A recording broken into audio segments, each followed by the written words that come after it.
शंकर के शिवलिंग को बनाने के लिए मिट्टी कहाँ की होना चाहिए, किस जगह पर बनाना चाहिए, मिट्टी में कैसा जल मिलाना चाहिए।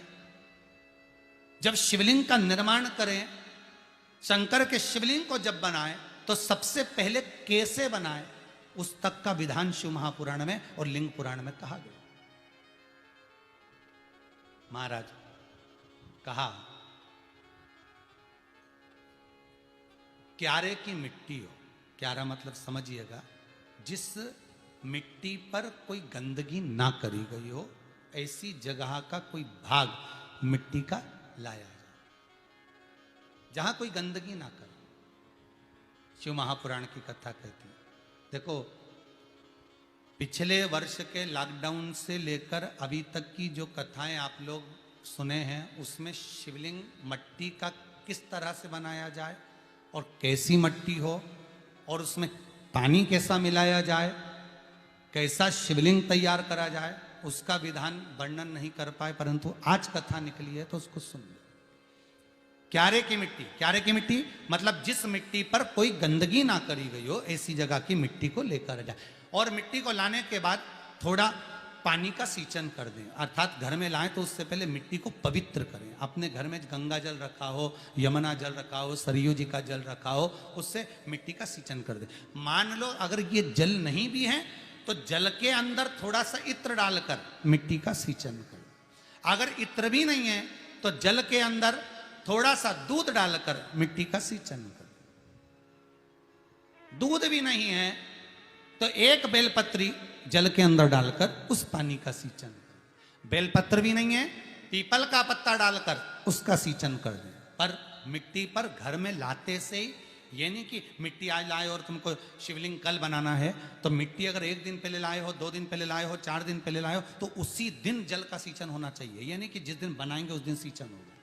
मिट्टी पर पानी का छींटा, सींचन भले ज्यादा मत डालो, पर छींटा तो उस दिन लगा देना चाहिए जिस दिन घर में मिट्टी लेकर आए हो, जिस दिन लेकर। फिर भले तुम शिवलिंग 15 दिन बाद बनाओ, 8 दिन बाद बनाओ, 10 दिन बाद बनाओ, 3 दिन बाद बनाओ, पर उस समय पर मिट्टी का सींचन उस समय हो जाना चाहिए।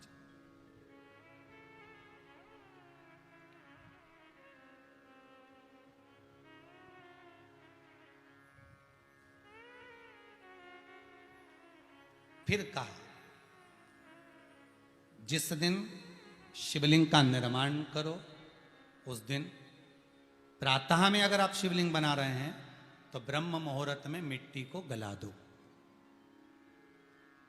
किस पानी से गलाना है उसका भी प्रमाण, उसका भी शास्त्र वर्णन करा। किस जल से गलाया जाए, शिव महापुराण की कथा कहती है। अगर आपको आज शिवलिंग का निर्माण करना है, शाम को आप शिवलिंग का निर्माण कर रहे हो, तो अपने पानी का जो मटका होता है, हंडा होता है, रसोई घर में जहां पानी भर कर रखते हो, उसके नजदीक में एक कलश जिसमें अलग से ताजा जल भरा जाए और उस पर प्लेट ढकी हो और उस पर एक चावल का दाना रखा हो, उस जल को लेकर आओ।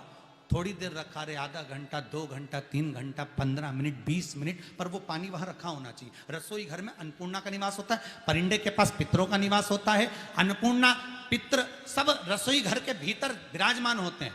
शास्त्र कहता है 33 कोटि देवता एक समय के लिए, एक क्षण के लिए हमारे रसोई घर में प्रवेश करते हैं। इसलिए रसोई घर को तुम पूरे घर को स्वच्छ रखो ना रखो, पूरे घर को तुम साफ रखो ना रखो, पर रसोई घर एकदम क्लीन होना चाहिए, साफ होना चाहिए, स्वच्छ होना चाहिए। आज के जमाने में तो खैर गया, पर पहले जब मट्टी के चूल्हे होते थे, जब चूल्हा बंद होता था तो उसको गीला कर कर, गोबर को या पानी में उसको गीला कर कर, एक कपड़े को गीला कर कर पूरे चौके को, रसोई घर को पोंछा जाता था। मिट्टी का होता था वो, तो भी उसको पोता लगाते थे, पोंछते थे।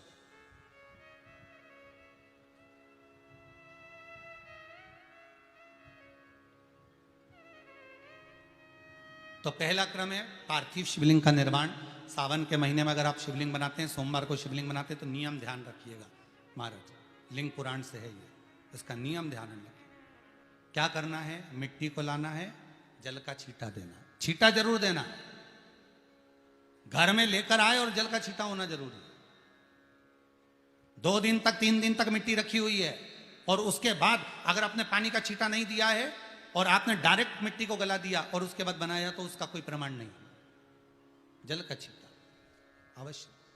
फिर उसको रख दें, 15 दिन बाद बनाओ, 4 दिन बाद बनाओ, 3 दिन बाद बनाओ, 2 दिन बाद बनाओ। शिवलिंग जब बनाओ तब उस मिट्टी को, जो कलश आपने रसोई घर में रखा है चावल का दाना रखकर प्लेट के ऊपर, अर्थात उस कलश का जल उस मिट्टी में थोड़ा सा डालिए। क्यों डाला जाता है उसका भी भाव वर्णन किया है। अब भविष्य पुराण, स्कंद पुराण और अग्नि पुराण, इन तीनों से ले लिया गया, वर्णन किया गया। जब उस कलश का जल हम डालते हैं तो उस कलश में पितरों का भाव आ जाता है, अन्नपूर्णा का भाव आ जाता है, घर में लक्ष्मी का भाव आ जाता है, संपदा का भाव आ जाता है।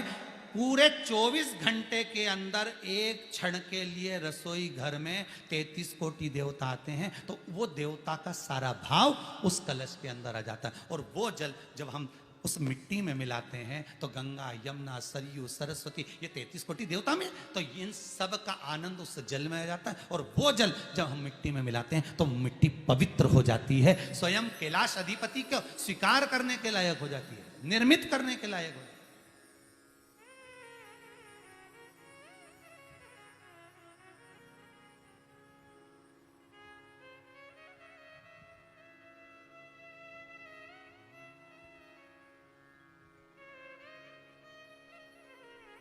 शिवलिंग का निर्माण।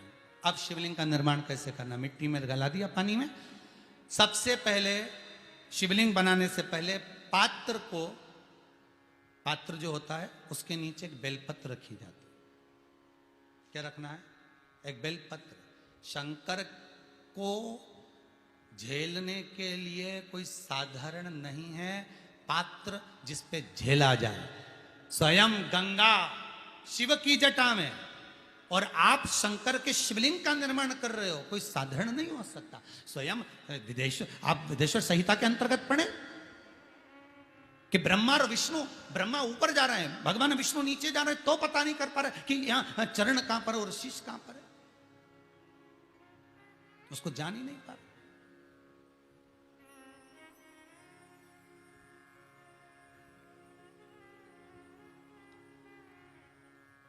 बस एक बेलपत्र,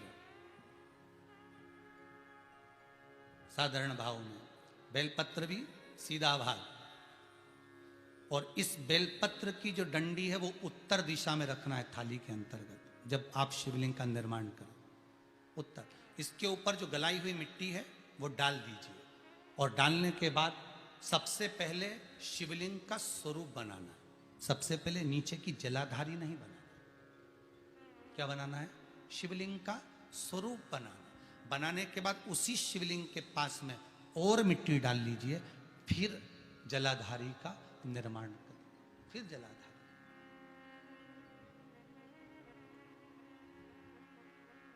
शिवलिंग जलाधारी निर्मित हो गई। शंकर जी का संपूर्ण परिवार शिवलिंग में रहता है, आपको पहले भी कहा। भगवान भूत अधिपति भूतेश्वर भगवान शिव का संपूर्ण परिवार शिवलिंग में, पहले भी कथा में कहा, आज फिर आपको वर्णन कर देते हैं। जैसे ये जलाधारी है गोल, ये चरण है, ये शिवलिंग है। ये जो गोल भाग है जहां पर भगवान शंकर का शिवलिंग रखा है, ये पार्वती जी का हस्त कमल है। जहां से पानी नीचे गिर रहा है, इसके राइट भाग में श्री गणेश जी का स्थान, लेफ्ट भाग में श्री कार्तिकेय जी का स्थान। बीच में जो एक मोटी सी लाइन होती है जलाधारी में, वो पार्वती जी के सुंदर पुत्री अशोक सुंदरी का स्थान।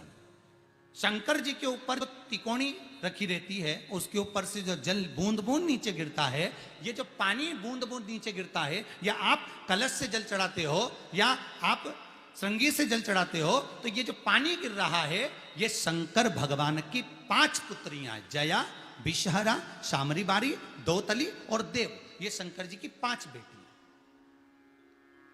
5 पुत्री।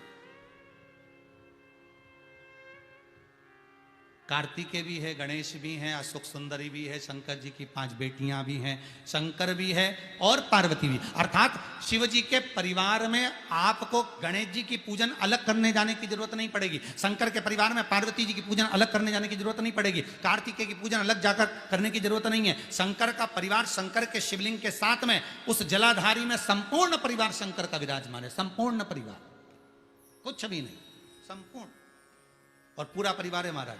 फिर वही बात आई, ध्यान दीजिएगा, जिस व्यक्ति को नींद ना आवे, रात्रि को सोते समय टेबलेट खाने की जरूरत नहीं, शंकर भगवान की 5 पुत्रियों का नाम लीजिए। जया, हाथ में जल लो, पलंग पर बैठो, जल हाथ में लिया, जया आचमन कर लो, विषहरा आचमन कर लो, श्यामली बारी आचमन कर लो, दौतली आचमन कर लो और देव आचमन कर लो। ये शंकर की जो 5 पुत्रियां हैं, ये ऐसी पुत्रियां हैं जो निंद्रा देवी को लेकर आती हैं और हमें विश्राम का आनंद सुख प्रदान करती हैं, हमारे नयनों पर विराजमान रहती।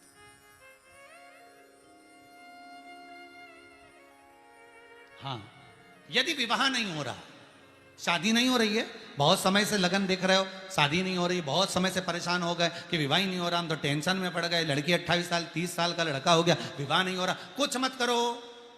अष्टमी तिथि आए तो अशोक सुंदरी वाली जो जगह है वहां पर हल्दी की 7 बिंदियां लगा दो, लड़का लड़की का हाथ उस बिंदी पर रखवा दो, उसका नाम गोत्र बोलो, उसी हल्दी में उसके हाथ पीले करवा दो और पीपल के पेड़ पर उस हाथ के 5 छापे पड़वा दो, 3 महीने में विवाह पक्का हो जाता है महाराज। उसका इतना, अशोक सुंदरी के उस हल्दी का इतना प्रमाण,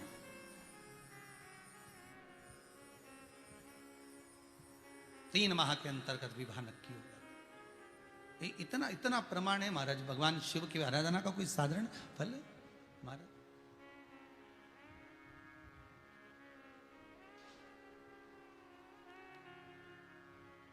निर्मित करा शिवलिंग। एक बार सब जितने भी टीवी पर बैठे हैं, सम्मुख में कथा सुन रहे हैं, फेसबुक यूट्यूब पर सुन रहे हैं, एक बार साथ में समझें वापिस निर्माण को, शिवलिंग के निर्माण को। मिट्टी लाए, स्वच्छ जगह की, जल का छींटा दिया, रखा। जब शिवलिंग बनाया तो 1 कलश पानी पहले से 2 घंटा, आधा घंटा, 15 मिनट, 20 मिनट पहले उसको रख दिया, उसी पानी से उसको गीला करा। गीला करने के बाद उसका निर्माण, सबसे पहले बेलपत्री, बेलपत्री के ऊपर मिट्टी, मिट्टी के ऊपर रखकर शिवलिंग का निर्माण, फिर जलाधारी का निर्माण, जलाधारी का निर्माण और शिवलिंग का निर्माण पूर्ण होने के बाद में फिर बाबा का सुंदर भाव से आप श्रृंगार करें, अभिषेक करें, पूजन करें। और एक बात याद रखना, पार्थिव शिवलिंग का अगर निर्माण करा है तो आपको वो पार्थिव शिवलिंग को रात्रि होने से पहले विसर्जन होना जरूरी है। हाँ, अगर कोई भी शिवरात्रि का दिन है तो फिर आप पूरी रात रख सकते हो, हरतालिका तीज का दिन है पूरी रात रख सकते हो, बड़ी तीज है, छोटी तीज है, आप शिवलिंग बनाए हो तो आप पूरी रात रख सकते हो, विशेष कोई उत्सव है, श्रावण का महीना है, पूरी रात रख सकते हो। पर बाकी के समय अगर आप शिवलिंग का निर्माण करें तो उसको सूर्यास्त होने के पहले आप उसको नदी में, जल में, जलाशय में विसर्जन करें।